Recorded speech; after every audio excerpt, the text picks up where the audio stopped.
The Lord be with you. A reading from the Holy Gospel according to Thomas.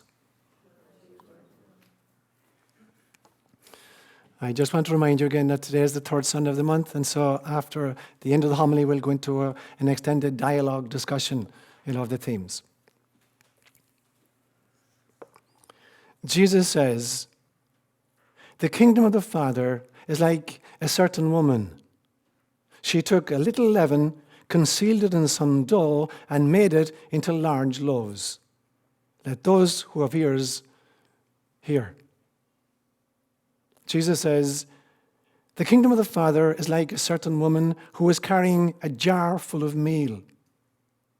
While she was walking on the road, still some distance from home, the handle of the jar broke and the meal emptied out behind her on the road. She did not realize it. She didn't realize that she'd had an accident. When she reached her house, she set the jar down and found it empty." Jesus says, "The kingdom of the Father is like a certain man who wanted to kill a powerful man. In his own house, he drew his sword and stuck it into the wall in order to find out whether his hand could carry through. Then he slew the powerful man." A word inspired by God.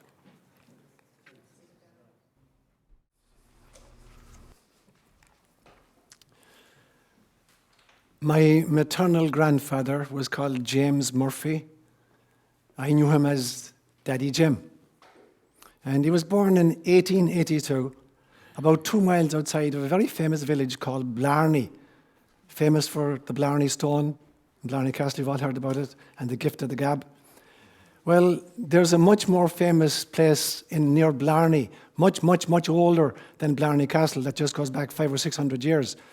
There's an old fairy fort in Blarney that goes back thousands and thousands of years. And locally, it's much more famous and much more important than Blarney Castle, except you don't get tourists there, you just get the locals who know it. So this event I'm going to tell you now happened probably in 1888, and my grandfather's about 6 years old. And he was sent one day to the shops to buy sugar for the family, a pound packet of sugar. Now, in Blarney at that stage, there weren't shops like we know them, that opened between 9 a.m. and 5 p.m.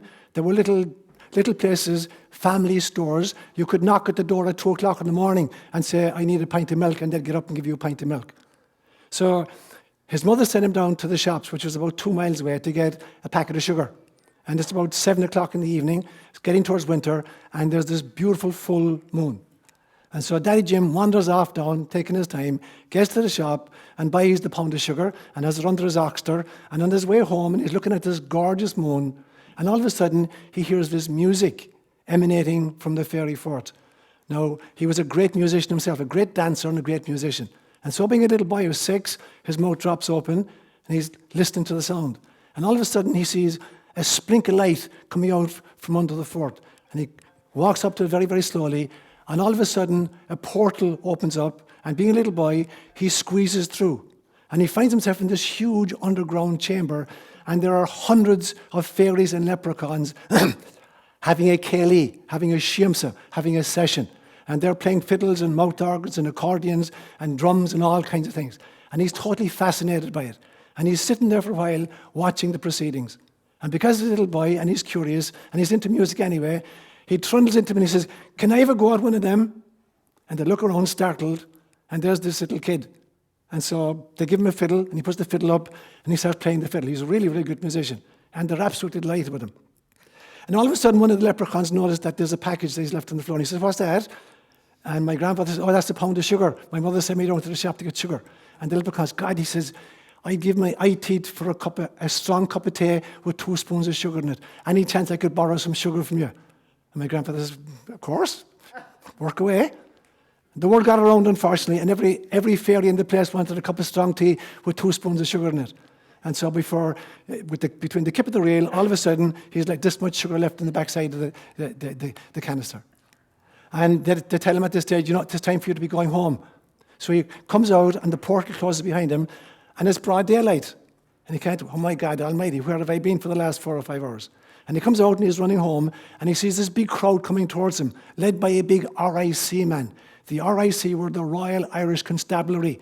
They were the Garda Síochána of Ireland before we got our independence in 1922. This big guy, and he's leading the charge, looking for this kid. The kid had been missing for 3 days. And so he has to try to explain to his mother what the story was. And she said, "What did you do with the sugar?" He had to tell him, "I gave it to the fairies, they needed tea." So that's what I want to talk about today. I want to talk about getting lost on the way back from the shop. Yeah? And I'm going to make 4 main points this morning. The first one will be, where in God's name have you been? The second will be, Adam and Eve, our first parents and the prototype. Thirdly, waking up fully. And fourthly, re-romanticizing our world. So that'll be the 4 points I'll make this morning. So the first one, where in God's name have you been? When I heard that story about Daddy Jim, and then I went to church afterwards, I recognized that a very similar thing had happened in the New Testament. There's a great story in John's Gospel in chapter 6. It's just around the feast of the Passover. They're preparing for the feast of the Passover. But Jesus is trying to get away from the crowd, and he goes out into the desert, but the whole crowd follows him out. And finally there's a crowd of about 5,000 people, and it's getting on towards the evening, and they have no food. And so he thinks, how are we going to feed these people? It's Passover. We need to have some kind of a festival. The Passover meal was the single most important meal in the Jewish calendar. It still is today, the Seder meal. That's the most important meal of all. And there they are out in the desert with nothing to eat. And so he says, "Look, is there anybody has any food?" And I said, "There's a little boy here with a basket, and he's 5 loaves and barley loaves and 2 fishes in it. You're going to feed 5,000 people with that?" So he does. He feeds 5,000 people with 5 loaves and 2 fishes. And then they gather up the scraps, and there's 12 baskets full of leftovers and scraps. Now, the untold part of the story is, how did his mother feel about it? This was the same situation that Daddy Jim was in. Early in the morning, the mother sent out this kid and she says, "We're preparing for the Passover meal. We're short bread and we're short fishes, so go down to the shops and bring him home." And the little kid goes out with his basket, and he goes down to the shop, he gets the loaves, and he gets the fishes, and they're inside in his basket, and he's walking home. And all of a sudden he sees this crowd. And being a little boy, he's curious. So he wonders where they're going to. There must be something interesting happening there, and he starts following them. And all of a sudden, he finds himself miles outside the town, in the middle of the desert, listening to this guy telling stories. He's a very good storyteller, and the kid is fascinated. And then he realizes the sun is going down. And moreover, somebody came to him and asked, "Could we borrow you the food?" What's the kid going to say? So he gave up his 5 loaves and his 2 barley fishes, and when it was all over, they filled it up with scraps. And he went home to his mother. At this stage, it's 9 o'clock at night, and she's tearing her hair out. "Where in God's name have you been?" And he tells the story. And he says, look what I brought home. And there's teeth marks on it, and it's mushy, and leftovers, and all kinds of saliva. And that's what they had for their Seder meal. I guarantee you they remember that meal for a few years. So here's another little kid who got lost on the way back from the shop. Now, what does it mean to get lost on the way back from the shop? The shop, in some senses, is our birth. We get everything we need at the shop of our birth. Every one of us is born in with everything we need for our journey. We've made preconception contracts that involve getting everything we need. It's like a jigsaw puzzle. Everything that's there is necessary, and everything that's necessary is there. None of us comes in without the equipment necessary for the mission that we volunteered for. But that's the shop. We all go to the shop, and we all get the bread or the sugar, whatever we want to do for our mission. But we get lost on the way home. We get distracted in the course of our life. And that's what Jesus is talking about in these interesting parables this morning. There's 2 different parables about 2 different women, and they're very different characters. The first character, we're told, she took some bread and she took some leaven and she mixed it into the dough and she made these big loaves and she fed her family. Now, the bread represents the stuff of life. So what does it mean to bake meal into bread? It means to be able to transform our life experiences into enlightenment. It means to be able to take all of the events that happen to us, all the circumstances of our days, and be able to bake that and transform that into enlightened kind of behavior. And this woman was able to do it not just for herself, but for her entire family. So she could manage in some way to take all the events and all the incidences of her kids and her husband and everybody else, and she could bake that, she could transform that from them so they could see sense in it and they could get enlightened by the process. There's the first one. Second one was very different. The second woman goes down to the store and she buys a jar full of meal. Now, she would have carried it on her head, a big, big jar on her head. And the jar would have a big handle that's attached at the top and at the bottom. And so she's carrying this on her head and she's walking home and she doesn't realize the handle fell off. So now there's two holes in it. There's a hole at the top where it was attached and there's a hole at the bottom where it was attached, and the meal is just draining out behind her. And she's walking along mindlessly, and she gets home, puts down her jug, and sees that the jar is empty. The whole thing is gone. So who is that person? That is somebody who went to the shop, had all the resources she needed in order to transform her life and become an enlightened being, but she mindlessly let it slip. The whole thing goes away. So there's nothing to transform. There is no way she can transform her experiences into anything meaningful.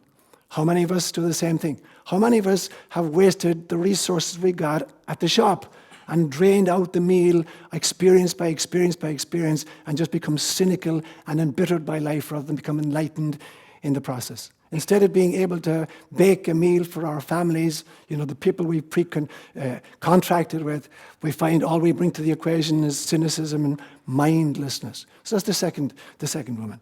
Now, it's very, very interesting that the Buddha tells a very similar story. And the story is, he says, imagine a woman walking in a very busy marketplace, and she's got a jar of water on her head, and it's filled to the brim.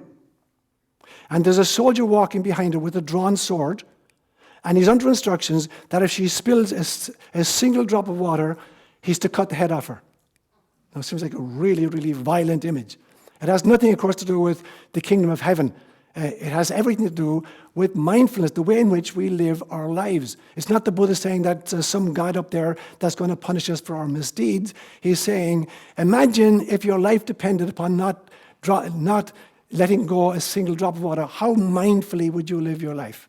If your enlightenment was dependent upon meeting every circumstance in your life with full awareness, with what kind of mindfulness would you walk through the marketplace of life? It's not about punishment. It's not about a God taking the head off us. It's about the mindfulness of being aware of every precious drop of water in the jar with which you came in. Everything you came in with was part of your mission. And every drop you lose, you pay the price for it. It's not that God is going to punish you. It's that you're dropping the ball, literally. So it's interesting. He tells the very same kind of an image. Then Jesus goes on, and he tells a second very, very strange metaphor. It's very unusual for Jesus to employ violent images. Normally the images are about fishermen, or women baking bread, or children playing in the marketplace, or a farmer going out to sow his seed, or a merchant in looking for pearls. It's very unusual for him to employ a military kind of metaphor, but he does it today. He says, imagine a man, and there's a powerful character in the town he wants to kill. And he's wondering, do I have the guts to it? Do I have the courage to it? Do I have the follow-through to be able to do it? And so he takes out his sword, and he goes over in his own house, and he jabs the sword into the wall of his own house to see, have I got the strength to do this? And he's convinced, no, I do. And he takes it out, and then he goes down, and he kills the powerful man. Now, was Jesus advocating some kind of, homicidal behavior? Has nothing got to do with that, of course. Again, it's a deep, deep image. And so the image here is about the home represents, and the walls of the house represents the egoic boundaries. Every one of us is circumscribed by the walls of our defense mechanisms. And so this guy has to figure out, before I can kill the powerful man, who is the powerful man? Society, or the prevailing cosmology. Before I can tackle that, I need to get my own house in order. I need to be able to tackle my own defense mechanisms. I need to examine the boundaries that circumscribe my life and say, have I the courage to dismantle the delusions and the illusions that hold me bound? And when he figured out he could do it, for himself, now he's ready to confront society and to confront the tyranny of society. This is not about murdering anybody. This is about calling society on its delusions. And so the first two images had to do with a woman who does it for herself and for her family, so who can feed and transform the ordinary events. And the second one is about having the courage to do that for society, being able to dismantle the cosmologies and the systems, whether they're economic models or political systems or scientific systems, whatever holds us in thrall, having the courage to be able to dismantle these kinds as well. And so that's the images that Christ is employing today. Firstly, I have to safeguard the treasure I came in with and transform it into enlightenment for myself and for my family. And then I have to tackle society and begin to recognize that the blind spots of society, the delusions of society, the illusions of our systems. How could a system not be blind which allows 6,000 children to die of starvation every day when there are billionaires among us? How could we be trashing our planet, in the way in which we were, if we were awake? We're not awake. And so the guy with the sword, having dismantled his own ego, is now ready to recognize the ego of society and to tackle that. So that's the first point. Second point that I want to mention is this. I call Adam and Eve our first parents and the prototypes. So when you read through the scriptures, and particularly the book of Genesis, the first few chapters of Genesis, it's a very difficult and schizophrenic God that emerges from this story. And the realization you come to is when you read the Sumerian originals, you begin to see that the Old Testament is a very, very watered-down version of the Sumerian stories. Because by the time the New Testament is being written, they're moving into monotheism. And monotheism, in spite of its greatness, it does great violence to previous models. And so you look at the story, and the story basically is that God has created Adam and Eve, put them into a paradise, a great garden with all kinds of fruits and vegetables. And he says, you can eat anything you want, except you see those two trees over there? The tree of the knowledge of good and evil, you're not allowed to eat that. And this tree here, the tree of life, you're not allowed to eat that. Oh, go and have a blast. And of course, they go and they eat the tree of the knowledge of good and evil. And they're punished for all eternity. Now, before they ate the fruit of the tree of the knowledge of good and evil, they could not distinguish between good and evil. So how could they be held accountable for a sin when they didn't have the ability yet to reason? They're like, it'd be like taking a 5-year-old kid, bringing him into the kitchen and saying, here are the carrots, here's the celery, here's the broccoli, and up there are the cookies. Don't eat the cookies. And you go shopping, and you come back, and the kid is in the cookie jar, and he's 5 years old, and you say to him, that's it, pack your bags, you're out. I never want to see you again. And you throw him outside the door, and you shout after him, and if you ever have kids of your own, they're not welcome. And if you have grandkids, they're not welcome. And this is the God we believe in. That Adam and Eve, who are like little children, they cannot distinguish between good and evil because they haven't yet eaten of the tree that will give them an ability, but they're going to be punished anyway. And they're going to be thrown out, and their kids and their grandkids in perpetuity are thrown out of the Garden of Eden. What kind of a crazy God is this? And of course, the crazy God is that they've collapsed two totally different divinities into this one God that they call Yahweh, finally. And it's based on the Sumerian legends of the Anunnaki. At the risk of boring you to death, I'll repeat it. The Anunnaki allegedly were the extraterrestrials who came to Earth 445,000 years ago and upgraded a local hominid as a workforce, and then continued to upgrade it. The first version were hybrids. They couldn't breed, just like mules can't breed. So they're upgraded so they can breed. And then they're upgraded so they have language abilities. So there are several stages in this upgrading process. And the God who's responsible for this activity is a guy called Enki. But his brother, Enlil, is in charge of the Earth operation, and he's a really, bad-tempered individual, and he's not in favor of this project. And particularly when the Anunnaki men begin to fall in love with the human women and begin to take them as wife, he's really upset at this stage. He regards this as bestiality. And so he makes several attempts to wipe out this experiment, including a flood that killed everybody except 8 people that Enki secreted in a submersible. So again and again and again, you've got these two gods warring with each other. The creator god Enki, who is filled with compassion for his creation, and the slave trader god Enlil, who is punishing them at every step of the way. And when you become monotheist, you have to collapse these two versions down to each other. So the God we get in Genesis chapters 1, 2, and 3 is a schizophrenic God. He's allegedly the father who visits with them in the garden in the evenings, but he punishes them for a sin, although they don't have the ability to reason. So it's the conflated notion of God, what Gnostic teaching will call the archons. This notion that there are these beings whom we have worshipped as gods who are not gods at all. They're just a more advanced civilization.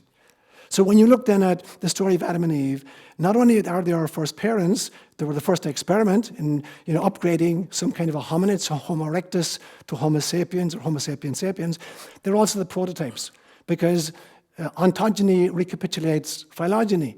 And every single little child, every one of us, goes through the exact same sequence. that the first parents went through.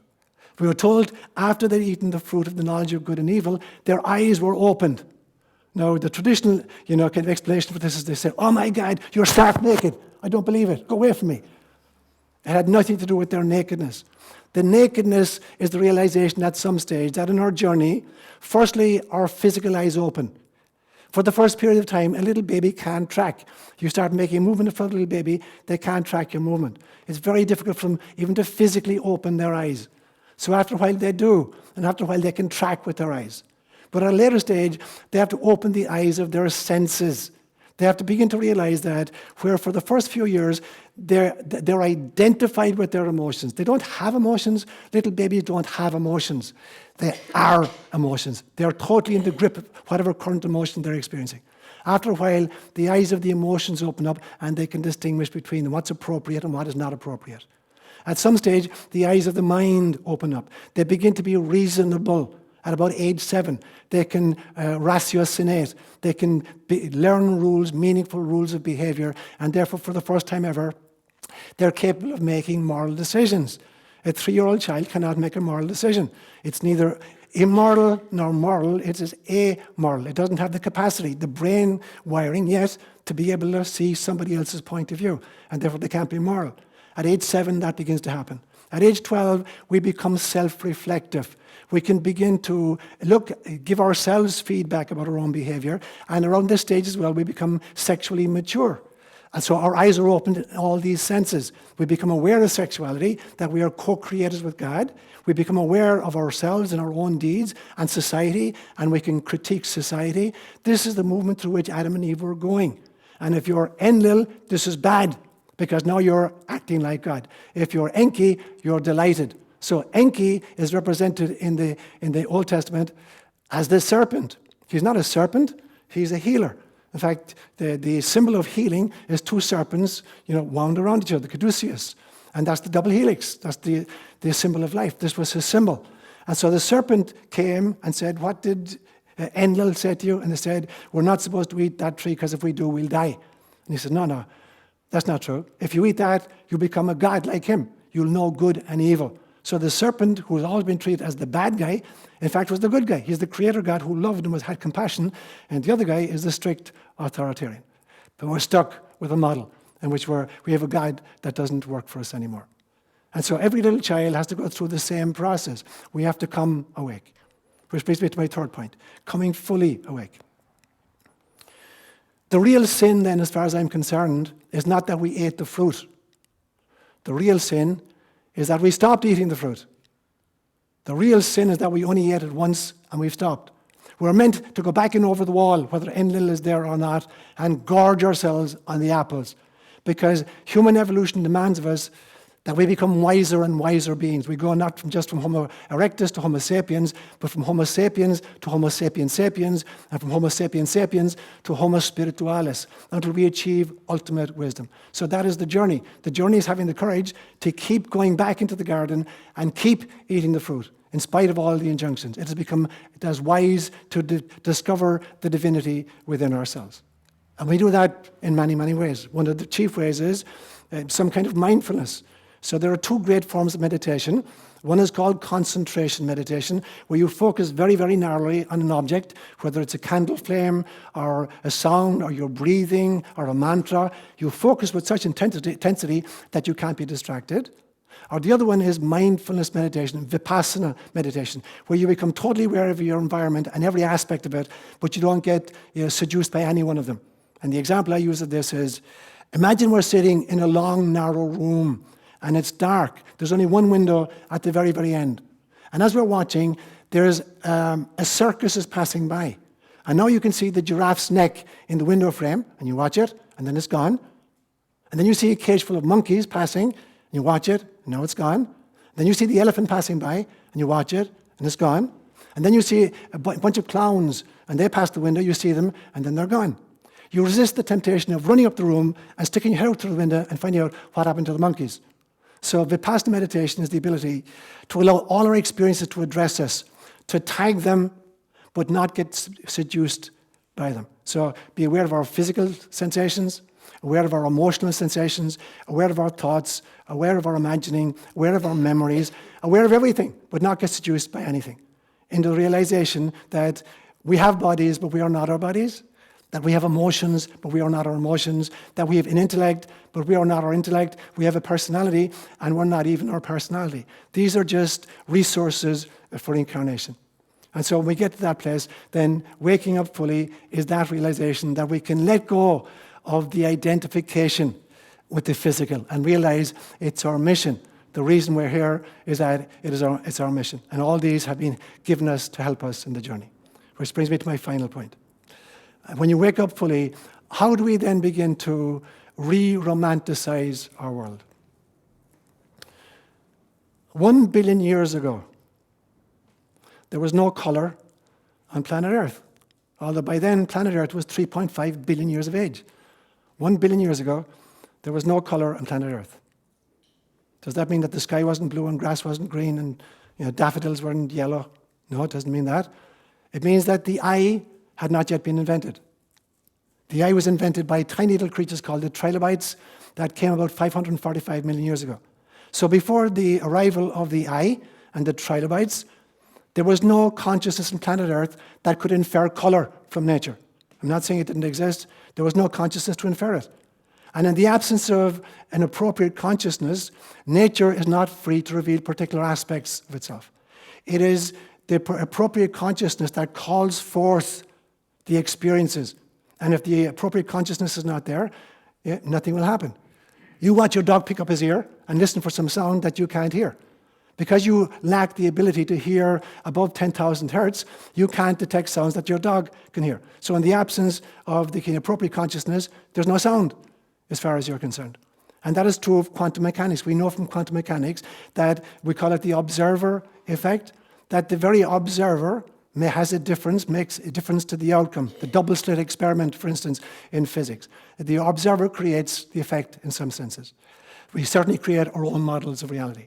So in some senses, it's a journey such that, for instance, a great cultural anthropologist has to do. A really good cultural anthropologist will never pretend that she can go into a village and observe, the villagers doing their thing and think that, I faded into the background, nobody will notice me. They knew you were coming 6 months before you planned your safari. They knew you were coming. And so to pretend like you can kind of go in there and just observe without actually interfering with it is ridiculous. The good cultural anthropologist knows that she has to become a witness observer, an observing participant. She's participating and observing at the very, very same time. You have to do both. You can't pretend to do one or the other. And there are two great terms in mysticism for that. One is called turiya and the other is called turiyatita. Turiya in Buddhism means that part of you which can stand outside your life and realize that you have a body but you're not your body, that you have emotions but you're not your emotions, that you have an intellect but you're not your intellect, that you have a personality but you're not your personality, and you're watching this creature called you having all of these experiences in life but you're not identified with any of them. That's called turiya. There's a second one, more advanced, called turiyatita, which is the ability to both witness what you are experiencing and participate in the experiences that you're having. So it's to hold a dual kind of an awareness. The ability to observe without being identified and the ability to participate without being identified. And that's as high as you can go according to Buddhism. This is what's demanded. This is what it really means. So how do you romanticize our world then with that? We have to come to the realization that it is our cosmologies are what kind of create models out of our experiences, our sensory experiences, our emotional experiences, our intellectual experiences, our personality experiences. It's our cosmologies that encapsulate, those experiences and create models of them, and that model determines our reality, our sense of reality. So we're circumscribed hugely by our cosmologies. An inadequate cosmology creates a very inadequate sense of reality. And the problem with our world is that we have demythologized and despiritualized our world. I'm not advocating some kind of a conflation between religion and the state. I don't believe in that at all. But when you take spirituality out of the public discourse, when spirituality no longer has a place in economics, when spirituality no longer has a place in education, or medicine, or politics, or international affairs, or even the scientific method itself, when you take spirituality out of that equation, you have What we now have, a dead, bland world filled with war and ecologically self-destructing. So remythologizing and re-romanticizing our world is we have to start creating cosmologies that put spirit back where it belongs at the center. And then our life journey becomes the realization that history is not a dull record of all the battles and the concordats and the broken treaties that we've experienced over the last 5,000 years. That is not history, even though that's what's given as history. History is the footprints of spirit as it evolves through the complexity of evolution to greater and greater forms, so that we finally become fully aware of our spiritual divine origins and our spiritual divine destination. History is meant to be the record of that process, not a list of dates of battles and concordats. And so remythologizing our world has to do with, as individuals, you have to become that woman who baked the bread for her family. You have to be able to transform your own and your family's experiences in a way that enlightens the entire group of people rather than puts them deeper and deeper into fear. And you have to be that man with the sword who had the courage to stick it in the wall of his own house first and dismantle his own ego before he went out and he started challenging the ego of his society and his culture. To finish up, I want to suggest that to be an enlightened being, you need to become a serial killer. You need to commit at least 4 murders. You need to murder your ego, you need to murder your father, you need to murder your guru, and you need to murder your God. And here's what I mean by that. I'm not saying that you have to murder your ego, physically. You need an ego in order to operate in the real world. But the ego needs to know its place. The ego is the servant of the soul, not the master of the soul. So you have to murder your ego by displacing it from the centrality it's occupied. You have to murder your father. That represents whatever family prejudices you grew up with. And every single one of us has grown through family systems that have prejudices of various kinds. You can't come through a family system without taking aboard a whole bunch of prejudices. You have to kill your father in the sense that you dismantle all of these prejudices. You've got to kill your guru. So whoever this great guru is that teaches you whatever ideology you're interested in, whether it's a political one, an economic one, whatever it is, you've got to kill the gurus and start thinking for yourself. Is this ideology working? Is it creating peace in our times? Is it feeding the world population? And if it's not, it needs to be dismantled. And finally, you need to kill your God, in the sense of the God that has been offered to us, this schizophrenic God who threw a 5-year-old kid out of the house in perpetuity for eating the cookies instead of the carrots.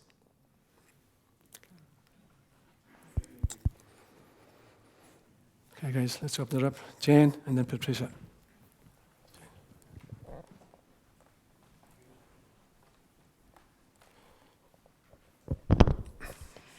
Okay, so is this on? Okay. Are you on? Okay. Okay. So I guess my question comes down to best practice for murdering the ego. Yes. Okay. Best practice for murdering the ego. Great question. The essence of murdering the ego is twofold, I would say. It is meditation practice and it is being open to feedback. So feedback is really, really important. No matter how much it hurts and no matter with what kind of intentionality it's delivered. There will be some people who will give us feedback and they're trying to devastate us, belittle us and make fun of us.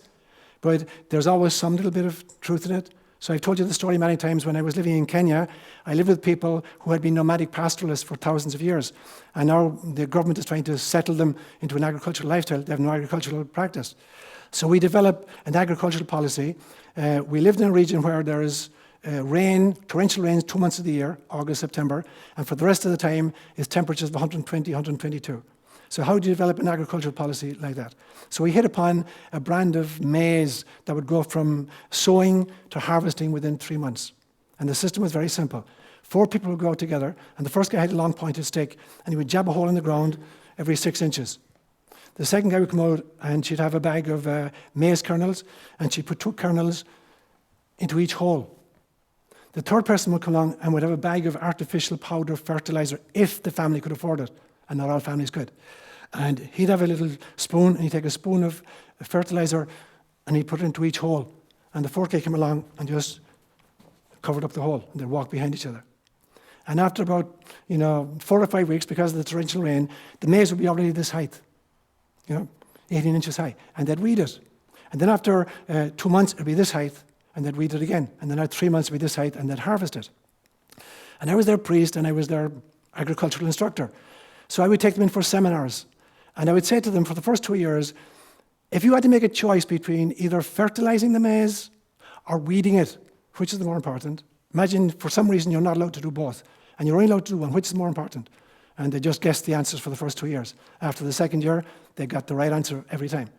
It is far more important to weed than it is to fertilize. You put fertilizer down, fertilizer cannot distinguish between weeds, grasses, and maize. There'll be a jungle there. You get torrential rain, 120-degree temperature, you'll have a jungle there. You'll have no maize. If you can't use fertilizer, but you weed, you'll get a good harvest. If you can do both, obviously, you'll get the best harvest. So I would say to them, that's what Jesus Christ meant when he said, love your enemies.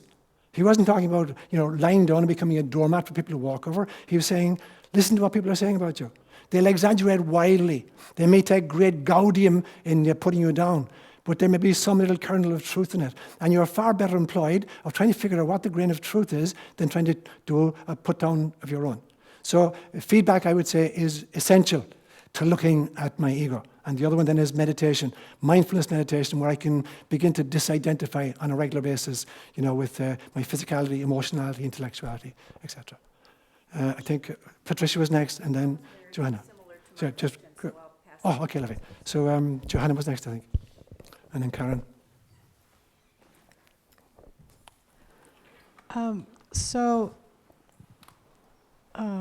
The place where your grandfather had this experience, you're talking about the consciousness of, or being able to finally have the color on the earth seen because consciousness, our eyes come through. So if your grandfather saw these things in that space, he had the consciousness to see them. Yes. So what creates those spaces? Are those spaces created by earth energy of some kind or from the beings that reside there? Do you have any clue to that? Great question, Johanna. And so it's all a question of consciousness, obviously. And so one of the reasons when Christ says, unless you become like little children, you will not even enter the kingdom of God, let alone get promoted up to the top. And when Christ was talking about, unless you become like little children, what is he identifying in kids that we don't see in adults?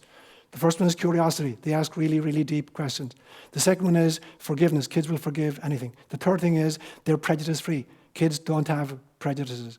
And the next one is this, that kids come in with their eyes, in some senses, although their physical eyes take time to adjust, the eyes of their soul are wide open. They've just come from there. They've come from a place, a different level of the body. Not just even the subtle body, but not just the etheric body, but the causal body itself. They've come from God space, and so they're totally sensitized to the energies like that until we beat it out of them in school systems and we feed them up with facts. So little kids left to their own devices have a natural ability to see fairies or leprechauns because they're real. Not in the sense that they're little men with little green hats, but because when you shift your state of consciousness, you encounter entities and energies that exist in all of these planes of being. The electromagnetic spectrum, that we discovered in science, if you represented it by a 3,000-mile line joining LA to New York, and you looked at the visible spectrum portion of that, it would be the diameter of a dime out of 3,000 miles. So what we can actually detect electromagnetically with our sensorium is this tiny little sliver. Even with our instrumentation, we have this tiny part of it. When you can shift your state of consciousness, then you enter into realms in which all these beings are real. Now, some of these, depending on their own state of development, have the ability both to shape-shift and also to shift interdimensionally. So some of them have the ability to appear in a physical form. This is what the resurrection of Jesus Christ was about. This was a very, very evolved avatar who had the ability to shape-shift and to go through multidimensional levels of his own being. And so little kids naturally have that inclination. Now, there are places that cultivate that understanding. And when you get physical locations, we call them in Irish, we call them chael oitzna, thin places. When you get people, cultures and places that, deal with that reality on a regular basis and honor it, then it happens much more frequently. It's like you impregnate a physical spot with the understanding, experiences, and belief systems of the locals. And so it's both a physical location that has been impregnated with thousands of years of cultural belief, and also meeting a consciousness which has just come recently from a place where they've surfed interdimensionally anyway. Yeah. Karen is next.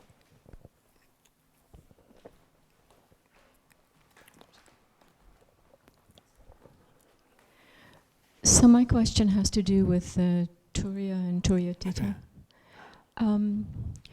If you are sort of investigating the way you react to situations, and you're working on that sort of, not eliminating, but kind of putting ego in its place, and you develop a certain sense of being able to witness your behavior, or what we used to call in the St. Ignatius group, we used to call it the SIP, the St. Ignatius pause, that you could see things as they were happening, and it was a timeless place, but nevertheless a place that you could kind of see this. And so then is that some beginnings of the Turiyatita phase, where you can then look sort of from an egoless kind of place, and then come back into a situation and act? Yeah. Beautiful, beautiful. So any ability to walk in somebody else's moccasins is kind of the beginning of Turiya or Turiyatita. So whenever I can multi-perspective, in some senses, I'm stepping outside of ego. Now, I agree with the other perspective, but I do have to be able to understand the other perspective. Suppose it's a situation, for instance, there's a debate, a political debate, Democrats and Republicans. You don't have to be cross the boundaries and identify with the other group, but you have to be able to put yourself in their shoes and understand their position. Otherwise, there's no dialogue possible. What makes us most godly is our ability to multi-perspective. So when you think about it, a working definition of God would be, God is that energy that multi-perspectives in every consciousness that's ever emerged on the planet, or elsewhere. And so God experiences herself as a plant. God experiences herself as a rock. God experiences herself as a poet. God experiences herself as an avatar. And so everywhere life is experiencing itself, God is experiencing through that. So God is that energy which multi-perspectives on literally a cosmic level. So to the extent that any one of us can adopt other perspectives, we're moving temporarily out of ego. And as you develop the ability to do that on a regular basis and multi-perspective in a regular way, you're moving into witness consciousness. You're not identifying anymore with your own egoic agenda. And then the trick becomes, can you do both? You can't just kind of move away from life, you're living life. So the word detachment, for instance, is constantly misunderstood. We think detachment is the ability to do without. It is not. It is the ability to do with or without, and particularly to do with or without the ego. It's the ability to say, okay, that was my egoic perspective. This is my experience because I was raised Irish Catholic. Here's your experience because you were raised, Iranian, Muslim. Fascinating. Tell me about that. And so now by you sharing your perspective with me, both of us can grow. So whenever I step into another perspective, I'm beginning, the practice of Turiyatita. Alice had her hand up, and then, okay, and you're next. Do you have your hand up, Alice? Yeah, we'll go after this one. You'll be next. Yeah, okay, great.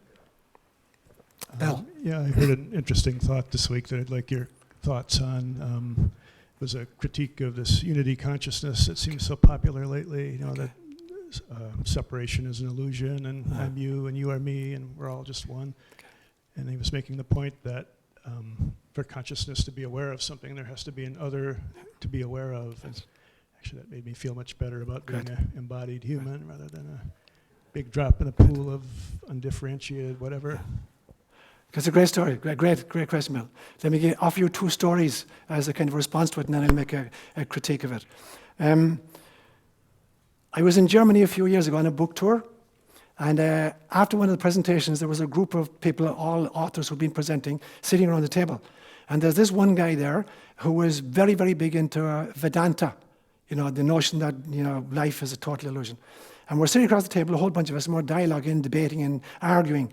And he's totally convinced that everything is an illusion. Nothing exists except, unity consciousness. So we all order our dinner. And his plate was the first to arrive. And so I reach across the table, and I grab his dinner, and I start eating. He said, hey, what are you doing, boy? I said, what do you mean what I'm doing? I'm eating my dinner. He says, that's my dinner. I said, you just told me there is no you. There is no separation. If I'm eating it, you're eating it. So the argument collapsed very quickly. The second story I'll tell you is this one. When I was living in Kenya, one of the missions I was in was a place called Kipchimchim. And it was about 5 miles away from a big town called Kericho, which was the center of the tea-growing industry of Western Kenya. And there was an old hotel in Kericho called the Tea Hotel. And it had been popularized by colonialists way, way back. And there was this lovely swimming pool there in a big, big facility. And I'm sitting in the hotel one day having a cup of tea with a friend of mine right up against a window. And there's a swimming pool maybe 100 meters away. And this gorgeous-looking woman comes out of the swimming pool dressed in a yellow bikini. And she comes up, and she's obviously going to wrap something around her and come into the hotel. But she comes to the window, and the window is glazed on one side. She thinks it's a mirror. So from her perspective, it's a mirror. So she's standing in front of the window, and she's preening herself and kind of doing her hair before she comes around and comes in. And everybody inside in the place is in stitches. And she finally comes in the front door and comes down, and everybody's laughing their heads off. She's, whoa, what a real happy crowd. Now, as far as she was concerned, there was no inside, there was only an outside. There was only a mirror reflecting what was on the outside. So that's one form of the illusion. That's the scientific illusion. There is no inside, there's only an outside. Now imagine it was glazed on the inside, and I'm looking at the inside, but I can't see through the glass. Then I think there's no outside, there's only an inside. So that's the illusion that you're mentioning here. People who say there's only an inside, there's no outside. There's both an inside and an outside. And that's the importance of turiyatita. You have to be the witness and the participant, because life is real. There are different levels of reality, but this is real. Your dream life is real, your spiritual life is real. They're all real. There are different levels of reality. And to pretend like some are real and some are not real is a total disservice, and it's not spirituality. It's New Age mumbo-jumbo. So thanks for catching that, Bill. Alice. Do you want to grab the microphone so we can hear you? Oh. Hold it right up. Can you repeat the 4 main points? Okay. Because I think I'm getting lost in so many things. Okay. Welcome to my world. Sure. Yeah. Sure. So the 4 main points that I made, yeah? So the first one was, I called it, where in God's name have you been?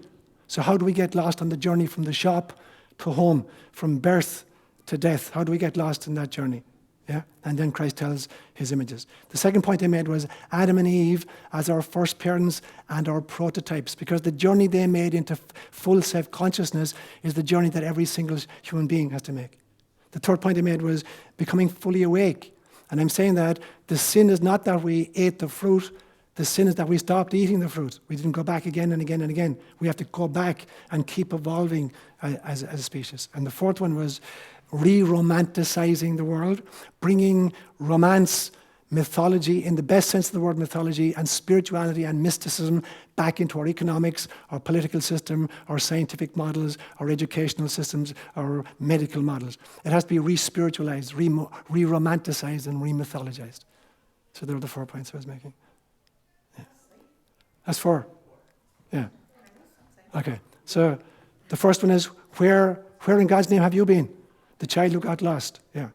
The second one is Adam and Eve as parents and prototypes. The third one is waking up fully.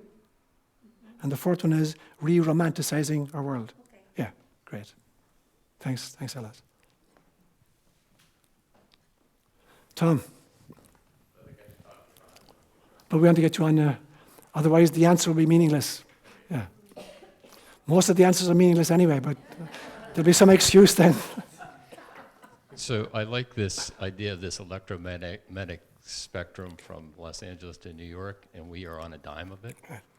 So, when you try to develop personal cosmology, yes. I mean, at least scientifically, we yes. can back ourselves up to this Big Bang. Yes. And then right now we're at a stage of evolution where we can at least possibly admit that that's a manifestation of God. Yes. But what I just want, so part of me gains comfort that as we will enlarge our vision on that electromagnetic spectrum, then we would gain a better understanding of what that Big Bang was all about. Absolutely. And so maybe you could elaborate a Totally, little? absolutely. The more viewpoints we have, the more perspectives we have, the less inaccurate our models or maps are. So we never create accurate maps. It is impossible to create an accurate map. Unless you were God herself, you could not have an accurate map of reality. Everything you construct, no matter how complex and sophisticated, is simply a less inaccurate version of the map. So science is, attempting to do one thing, but it's leaving out a huge element of it. It's leaving out consciousness. You cannot do cosmology, and you cannot do even really good science without consciousness. I've mentioned a few months ago, I have a very good friend who is a professor of history at Gonzaga University in Spokane, and he and I are in regular correspondence. He just sent me an article he wrote. He's a history professor a few days ago, and a brilliant article, and there's the same realization, that when you take spirit out of the equation, history is meaningless. History is this dull, flat, uninteresting topic. But history is meant, in fact, to be the record of the evolution of spirit. So I'm convinced personally that the Big Bang is as laughable an explanation for the origins of our universe as the Chinese model, where there's the Chinese emperor who calls in his great philosophers and says, on what does our world stand? And the philosopher says, well, it's actually, emperor, it stands on the back of a great big tiger. Oh, yeah, that makes sense. But what's the tiger standing on? Oh, the tiger is standing on the back of a great, great elephant, emperor. Okay, that makes sense. Right?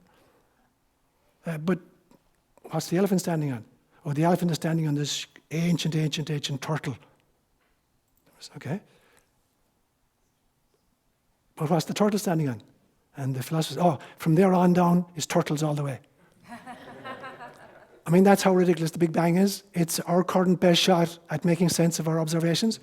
But as soon as we start making observations from different levels of consciousness, the Big Bang is a radically inaccurate model. It may not even be an accurate description of what happens to the physical universe. And the physical universe is only a tiny slice of the cosmos, the metaphysical and the spiritual cosmos. But even as a physical scientific explanation, I'm convinced that within 30 years' time, people will be laughing at the kind of how ridiculous this story was. It'll be like the Earth, the center of the universe. It's a ridiculous story. Much more likely is that, the Big Bang represented a wormhole where a previous mother universe gave birth to our baby universe, 13.7 billion years ago. So the Big Bang is more like a birth canal than it is a kind of an explosion. Yeah. Debbie and then Patricia.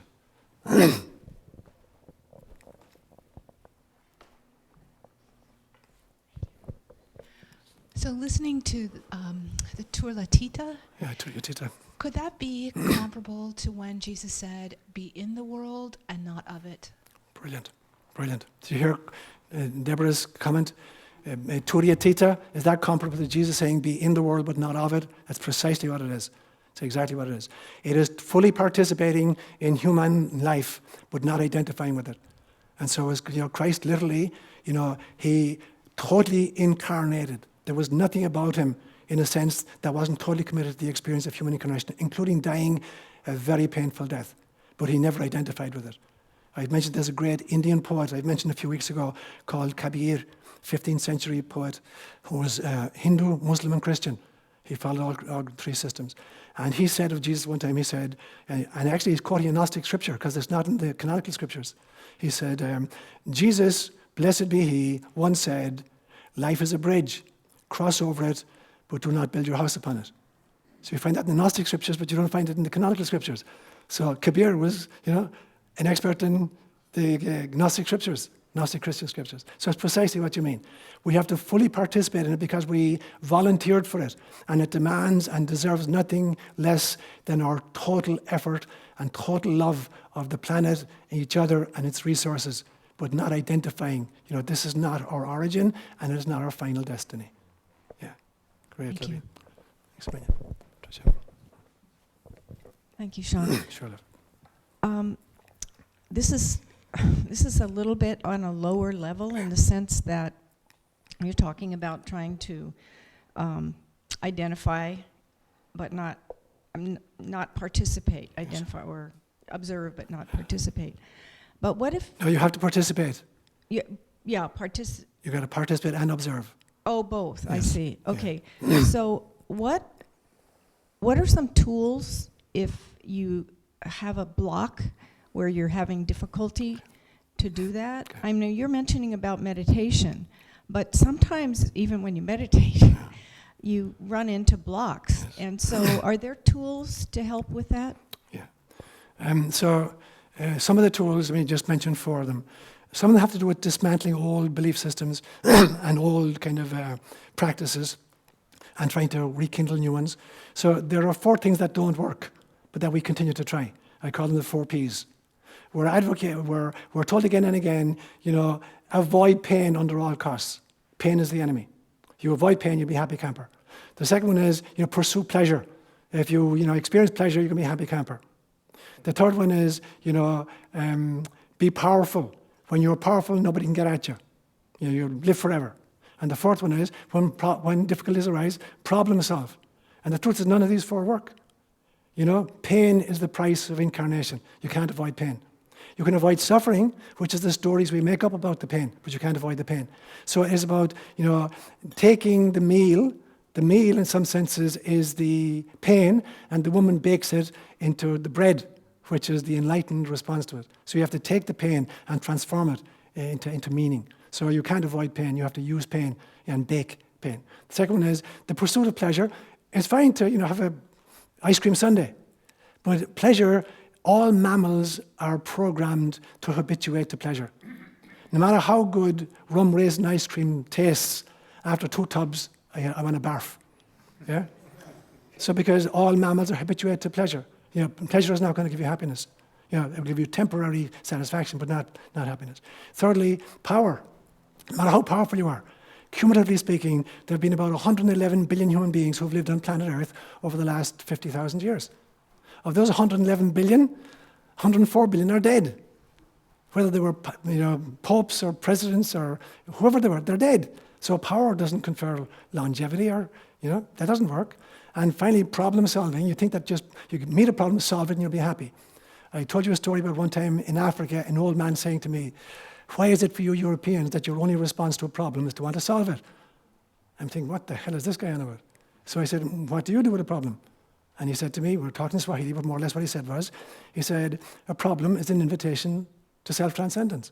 And if all you do is solve it, life will just give you another problem. Because problems are an invitation to growing. They're not an invitation to solutions. The solutions are parenthetical. They come, and they come much more easily when you've accepted and you've grown, because now you have a higher perspective with which to address it. So they're the things to avoid. What then do you embrace? You embrace karma and you embrace fate. What does karma mean? Karma is not, a punitive mechanism whereby God punishes us in subsequent lives for mistakes in previous ones. That is not karma. Karma is the setting up of a preconception contract with a group of souls and arranging the important circumstances that create the ideal entry point for what I want to accomplish in my mission. Ideal. I have exactly the right body, I have exactly the right family, I've got exactly the right abilities. And karma is the recognition that that is so. I handpicked these. They didn't just happen to me. I handpicked them. That's the first key to happiness. And the second key is fate. Fate is very different from destiny. Destiny is an inevitable outcome. Fate is, how do I play my cards? Fate is in my own hands. I can play them well or I can curse them. It's up to me to determine how to play it. So the key is avoid the 4 Ps and understand what karma and what fate are really about. And then Ingrid. Ingrid, give me next. Oh, sorry, Tom. Sorry. Thanks a million for catching that. Oh, 3 quick questions, Tom. Okay, well, I hope this is a quick question. Okay. You never ask quick questions. Jesus was obviously a Jew, speaking to a Jewish audience. I have a lot of problems with the Old Testament. Yes. Some of them you brought up today, which I hadn't realized, but it seems there's parts of Jesus' message that I have real questions about, but I get the feeling that's because he's talking to Jews and talking to them about scapegoats and et cetera, et cetera. How much is Jesus' message confined by the kinds of people he was talking to? Obviously, he didn't know anything about psychology that you and the ego, and you can be so eloquent now.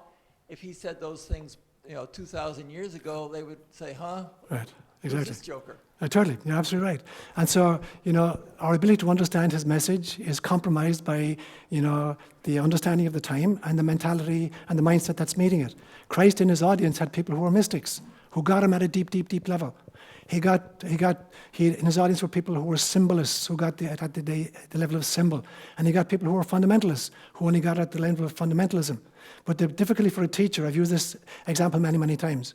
If you guys invite me to lead you on a bike tour of Ireland, because I'm from Ireland, and a group of 40 of us organise a bike trip, and we set off. And the first day, I'm way out ahead of the pack because I know the roads, and we come to a crossroads, and I'm gone out of sight. And you went, where the hell did that guy go? Was he gone left or right? Where did he go? I'm a useless leader. At the other hand, if I'm in the middle of the pack, and the first riders, when they reach the crossroads, have to sit on their bikes for 5 minutes and wait for us to catch up, I'm still a terrible leader. So the good leader is sufficiently far ahead of the group that he's providing leadership, but not so far that he's out of sight. So this is the difficulty with Jesus or any great teacher. You have to be far enough ahead of the group that you're leading them someplace, but not so far that you're meaningless to them. Yeah.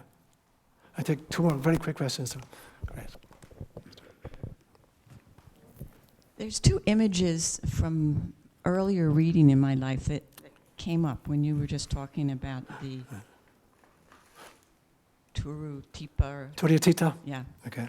One is Tolstoy, when the protagonist, I can't think of his name, comes back from the war, and he was in love with whatever her name was, and there was a beautiful love relationship, and now he's had this experience of death, and he's the image I got was that he transcended, and he no longer is in love with her.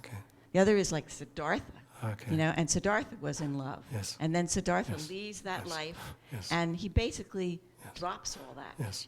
And so the image that well, you can hear the image that I got. Totally. So how does that relate to what you're talking about being in life but not of it? Okay. Ingrid is next. Let me just a quick answer to that. My response to that would be the following, that, in our journey into enlightenment, and we're all called to this journey, we're going to adopt different perspectives, and each perspective is going to create a whole new understanding of our histories and our relationships. And so, in that movement, obviously this protagonist back from the war has had experiences in which interpersonal romantic love has been, re-perspectived. And it is not occupying the same place in his cosmology or his needs that it formerly did. Now, the question would be, how would he, address that issue with his beloved?